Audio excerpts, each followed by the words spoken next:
Sweats and sweatshirts. This is a great way to come to work every day. Oh, jeez. I don't think we've adjusted totally to non-COVID. That's like my favorite wet weather shirt right there that you're wearing, Liam. Not that impressed. Okay. Howie, I don't think we've talked to you since you made the trade from Orleans. Can you just talk about, what that does for you flexibility-wise? Yeah, I think we were kind of looking at this year and next year and the amount of picks that we had in this year's draft and trying to kind of balance it a little bit for a variety of factors. When you look at having first-round picks in the fifth-year option, having that many guys on a fifth-year option, also kind of balancing just scouting all the players in this draft and next year's draft and having more options and more flexibility at all positions, kind of giving a head start and looking at next year's draft too and seeing that it's strong as well as this year's draft. So we thought it made sense, obviously from a New Orleans standpoint. We look back, there hadn't been really a team that had moved back that far for a first-round pick, so it made sense for them too, and hopefully a win-win situation. How much specifically did the quarterback position and being able to have the flexibility there next year if you need it factor into the decision? Yeah, we're excited about Jalen Hurts, and we're going to support Jalen and want him to have a great career in Philly. And this was about flexibility for our team and about making sure that we had resources to improve our team for not only this year's draft but next year's draft going forward. We thought it made a lot of sense. Howie, when you look at certain positions heading into the draft, defensive back, wide receiver positions, you didn't really address too much in free agency. How important do those picks become, heading into the draft? Is there more of a priority on those positions than maybe others? Well, you can't really predict what other teams are going to do, and you can't be in a situation where you have to do something.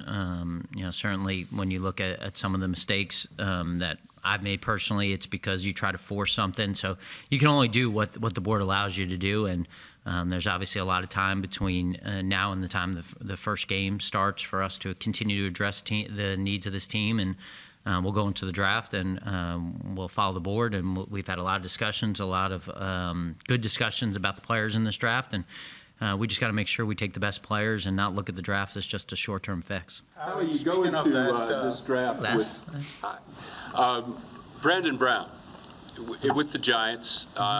He was part of your draft process until February. Now he's in another team in the division.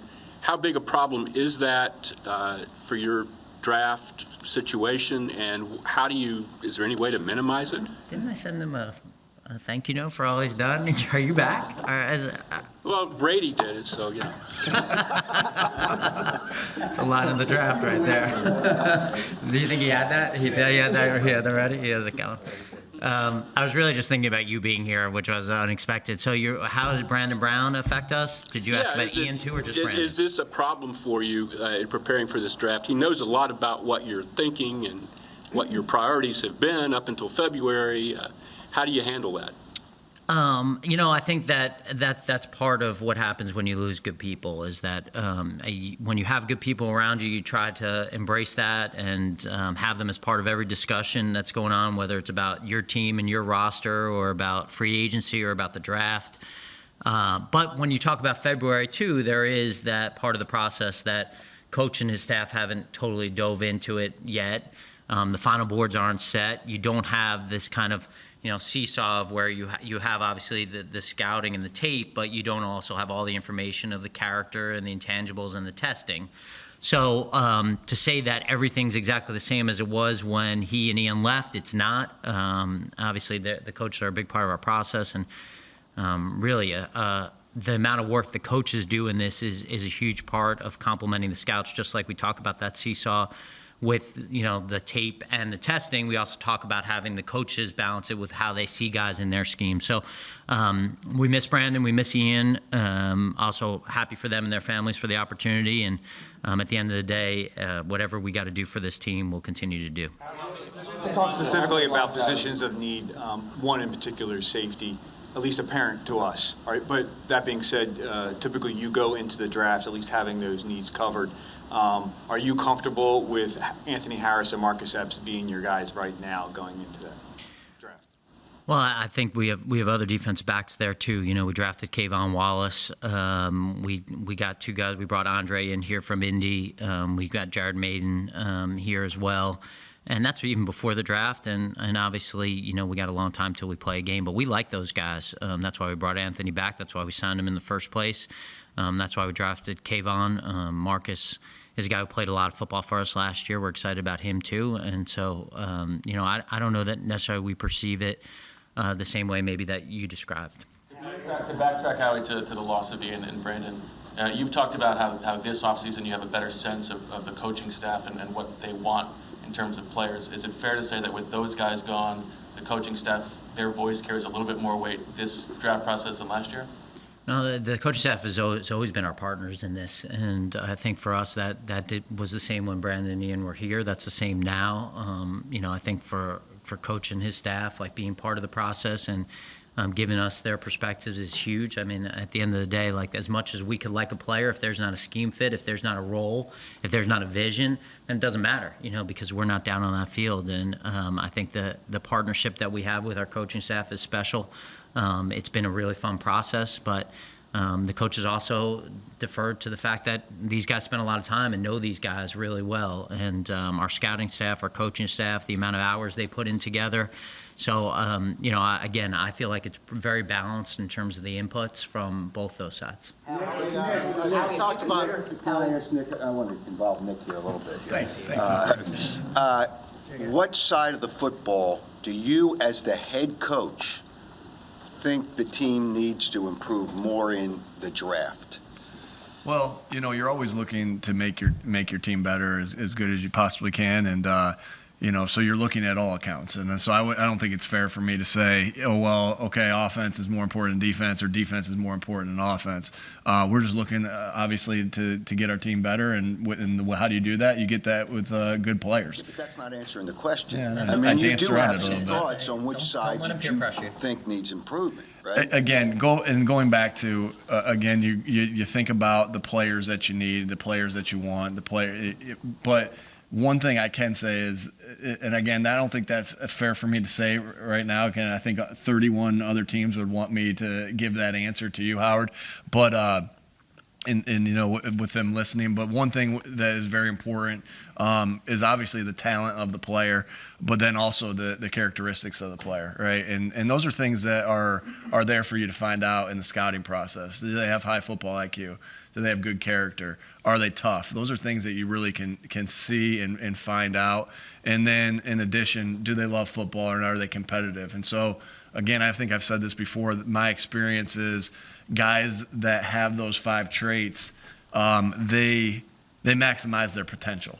And so that's what we want. We want to be able to get guys in here that can maximize potential both offensively, defensively, and special teams-wise. Did he answer the question, Howard? I mean, is that a new sports machine jacket? Is that new? I'm bringing back retro, yeah.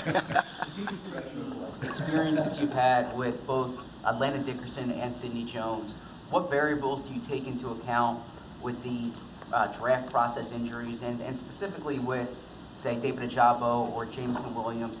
How do you account for maybe not just the physical recovery, but whether it's the confidence or the return to form after the injury?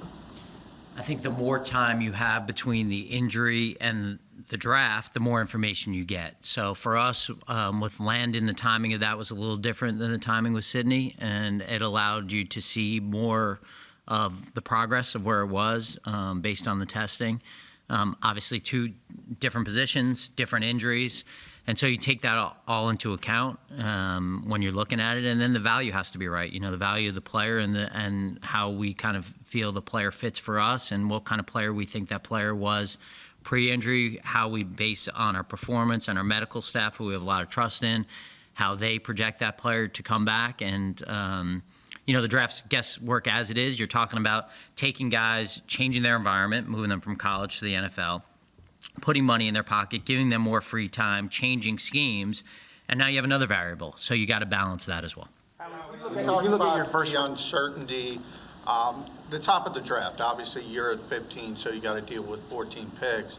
It seems like this year is a little bit more uncertain when you look around the league. Do Do you see that with the board? Like last year, Trevor was consensus, pretty much number one. Do you see more uncertainty in this year?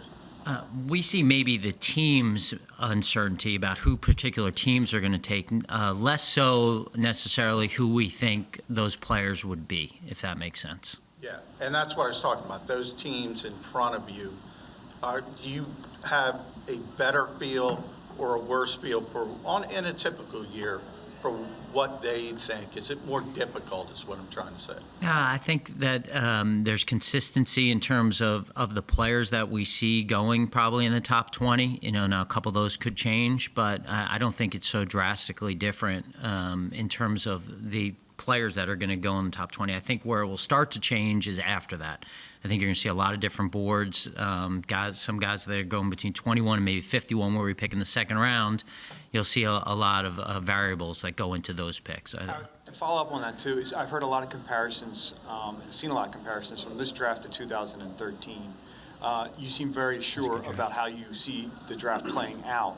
You guys were able to navigate. Jeff. You were able to navigate you were able to navigate that draft, which turned in the long run not to be very strong, but that ended up being one of your better drafts. How do you feel about that in relation to this draft? Definitely a backhanded compliment. Appreciate that. It's a total compliment. But I think that people think about the 2013 draft because of the quarterback position, and if I remember correctly, Buffalo traded back in that draft and took E.J. Manuel, and I think that people are talking about this like, when will the quarterbacks go? And so when anyone ever talks about drafts, they start with the quarterbacks and feeling like the quarterbacks are kind of the anchor of any draft. And so there's some uncertainty about where the quarterbacks go in this draft. And I think for us, we just go by our rankings and what we think is the right way to stack the board, and we'll be prepared to take our 15th player at 15 and our 18th player at 18. Howie, curious to get your take on the boom and wide receiver contracts of late and how that kind of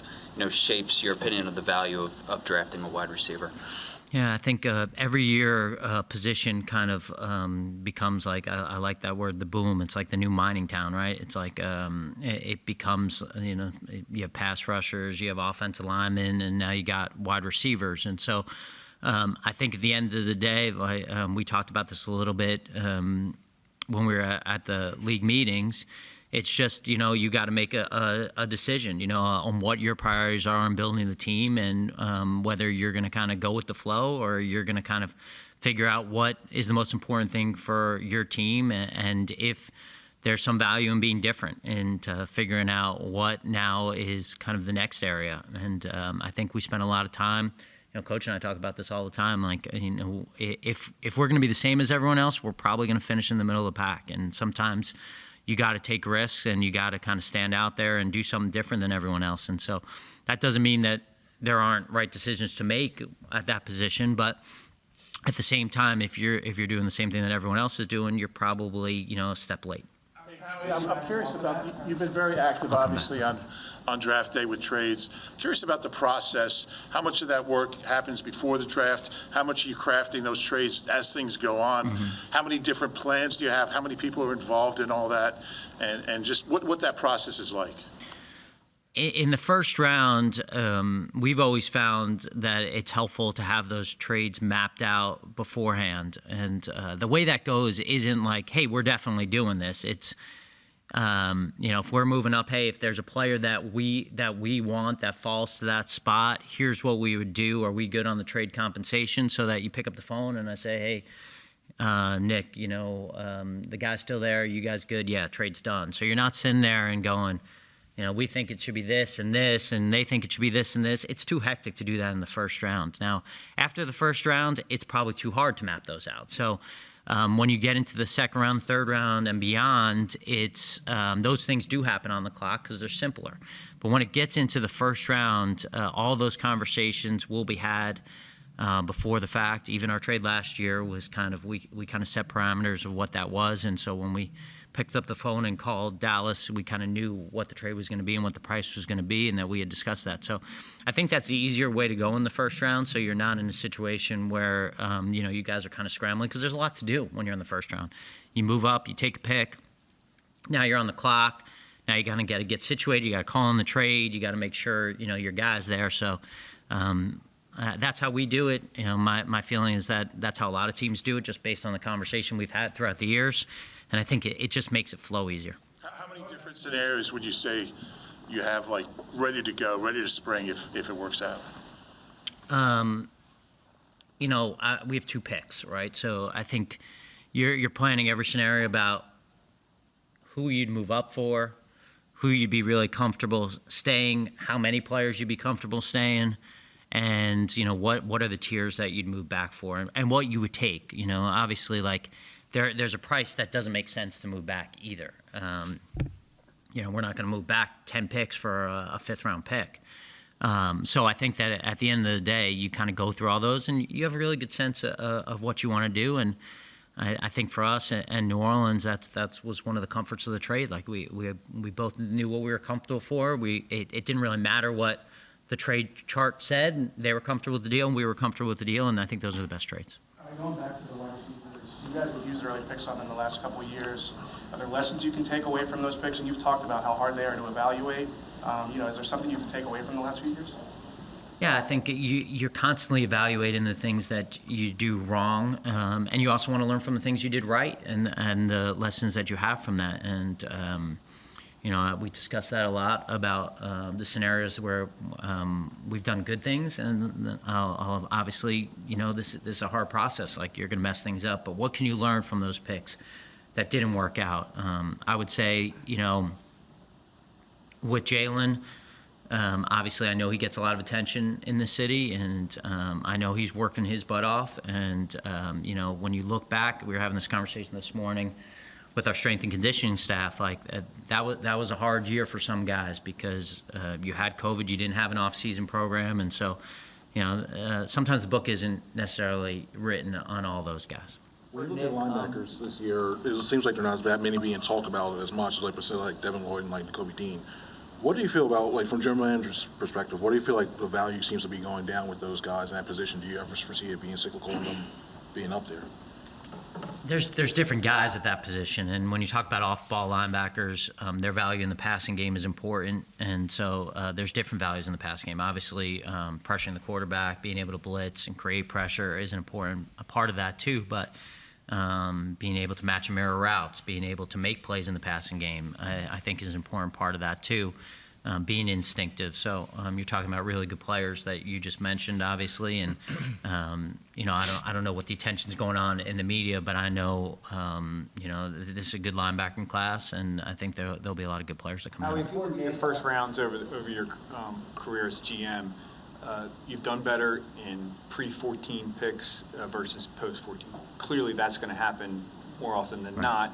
But have you done a study saying that you guys are in the norm versus the rest of the league in relation to those picks, or is there something that's missing when you guys get past that pick, number 14? Yeah, I think obviously, like I hope we're picking in the late 20s and early 30s as much as possible. But when you look at the history of the draft and you really look at it and you break it down into like 1 through 10, 11 through 20, 21 through 32, the hit rate's going to decrease naturally. And why is that? Well, one, I don't know that there's any draft, and I don't know that you'd find any team in the league who's going to say, I got 32 first-round grades on guys. I got 32 blue players. I got 32 potential Pro Bowlers. That's never going to happen. So at every draft, there is a cutoff on difference makers, right? And so that doesn't mean you're going to be right on the difference makers. I mean, think about all the top 10 picks that haven't worked either. But usually those guys who have such a unique skill set, such unique tools in their body, that they have a different chance to hit than other guys. And so I think that the higher you pick, the better chance you have of obviously getting a player who's got the full complement of skill sets, good production, good tools in their body, good character. Those guys go really quick on draft day. And as you go through the draft, whether it's in the first round, second round, third round, fourth round, fifth round, it gets harder just naturally because the amount of players, the funnel gets smaller. I also think, and I had this conversation with, probably maybe one of the greatest GMs in NFL history on a beach a long time ago, and it was like 10 years ago, my draft board and your draft board were going to be different, right? We had scouts go to these small school places. Not everyone knew anything. I don't even know if it's 10 years ago at this point, 15 years ago, right? And so the top 100 players on my board, you may have 75 of those guys. But now we're basically in the information age where that everyone really knows who the players are, who the top 100 players are going to be. Now, that doesn't mean we have them in the same order. But there's not as many surprises. There's not as many, wow, like I don't know where that guy came from. We were talking in our draft meetings, like, I know in 2007, 2008, I remember watching guys, is it a disc that you put in the computer? You used to watch guys and use your computer to kind of go through it. Like, you were going through those guys, and shoot, we drafted a guy, Andy Studebaker. I mean, you go talk to Ryan Grigson. Ryan Grigson brought us a freaking DVD of Andy Studebaker. That was the first look at Andy Studebaker before we gave it to Doc and freaking put it in the system. Well, that ain't happening anymore, right? Like, everyone's going to know that guy. So I think the process has changed. What's my point in all this? Maybe not much. But I think that at the end of the day, what we're saying is like everyone's getting all this information, right? So it's not where all of a sudden, I promise you one thing. Whoever we take in the third round, you're going to freaking know, right? Like, you may not have a couple of years ago, Chris Gokong, maybe you looked for and go, man, I got to find freaking Cal Poly stuff. So all this information is at your fingertips, and so it just makes everything narrower and your margin for error narrower. Howie, Jeffrey mentioned that. Zach had a question for Nick. He just wants to get me involved. Get on the ball early. Get on the ball early. You haven't been seen on the pro day circuit, if you will. What's your personal approach to scouting? How familiar do you get with all the prospects, and how hands-on are you in the meetings? Yeah, I mean, I like to watch as many guys as I possibly can, knowing that my expertise is more on the offensive side. That doesn't mean I'm not watching the defensive side, but my expertise is more on that side, especially with the skill players, with the quarterbacks, with the receivers, with the tight ends, with the running backs. But I feel like I'm able to give some good perspective on the defensive players as well, in the sense of what it's like for an offensive coach to game plan against. That's kind of how, right, they go about defensive players. Like, what is it going to be like for an offensive coach to game plan against this defensive coach? So want to try to get my eyes as many guys as possible, knowing where my expertise are. As far as knowing the player, I think that's really important. Obviously, I can't physically talk to every single player in the draft, but I want to be involved as many of the Zooms as I possibly can be, as many of the 30 visits, when they come in here, the combine interviews, the Senior Bowl interviews, because I want to know the person as well, and how that fits in for us. So, yeah, did I answer your question, Zach? Okay. He's got a passion for it, Zach. He loves doing it. He loves watching football. He loves talking about it. He's got a passion for it. Though he did tell me today to remind me that the off-season program starts on Monday. We have Tim, and then we may have time for one more after that. Howie, Jeffrey had mentioned at the owners' meetings the importance of psychological testing as part of this evaluation. Can you take us into that process as much as you can, kind of what you're looking for? And then, Nick, having been at a couple different previous stops, maybe something that's different about what you see here with that component. We try to dig deep into the background and the character, and the first credit to that goes to our scouts. All the guys that are on the road all year, they do a tremendous job of being experts in their school and in their players, and so they're the ones who really alert us to some guys that we may need to spend extra time with. Then all you guys know Dom, and there's nobody better in the National Football League than Dom DeSandro about getting to the bottom of guys and figuring out guys and talking to guys and understanding who are risks and who are fits for this team. He knows our team backwards and forwards. He knows the players that fit for our culture.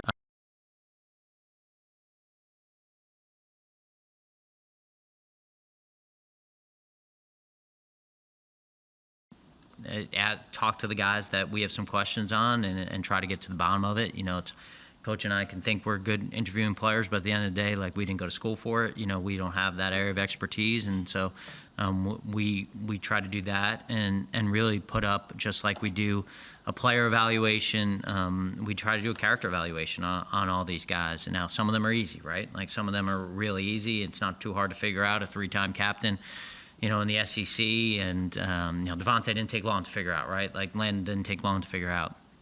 But some of these guys, they're complicated. And so we spent a lot of time talking about them and getting as much background and talking to as many experts as we can to try to figure out the person as much as the player. Hey, Nick, to kind of follow up on Zach's question before, just last year at this time, obviously you're the head coach for the first time, getting your feet on the ground. Has there been an evolution to you and your staff for this process? Is it a little bit easier the second time around? Yeah, I mean, of course, because you're not showing for the first time. You're not going through the process for the first time together. I think one thing I know that coaches in my past have prepared me for is to be able to clearly, clearly define what you see and how you're going to use a player. And so, I think that's just the thing that's made it easier is, you guys already know how we're going to use guys, and that doesn't mean you don't continue to have those conversations or they don't evolve, they don't change a little bit here and there, because you're constantly changing your process, you're constantly tweaking it to make it better, and so those conversations happen. But mostly the conversations of, hey, this is how we would use a player with this skill set. It'd be, here's what we would do, how we would use them. Here's a player in the past, how we've had those. And so we're just continuing to build on that, and that we started last year. If I can sneak an off-season program question in, why the late start and why fewer practices than allowed? Fewer practices than who? Than you're permitted to have. I thought you said Atlanta.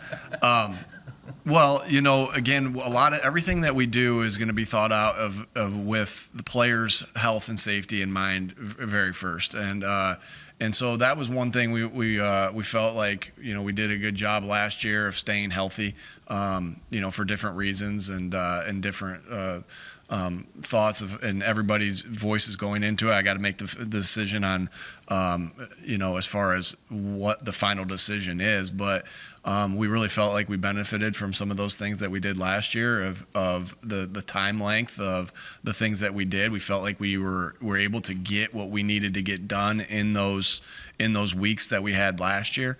And so we wanted to be able to, we know we were going to be in person more this time, and we're going to see them face to face more this time. But we just wanted to do what we felt were comfortable for the players' safe and healthy, or safety and health, and while also getting what we needed to get done. And we feel like, that's where we are. We're comfortable with that's where we are with the amount of time that we're spending in this off season. How do you have an opinion on last one? About off-season program? Yeah, and just how it relates to player health and the things that you guys have done. Get into that too. No, I Coach talked to me about it, and I think what he's saying makes a ton of sense. So excited to get the players back on Monday. All right. Thanks, folks. Thanks.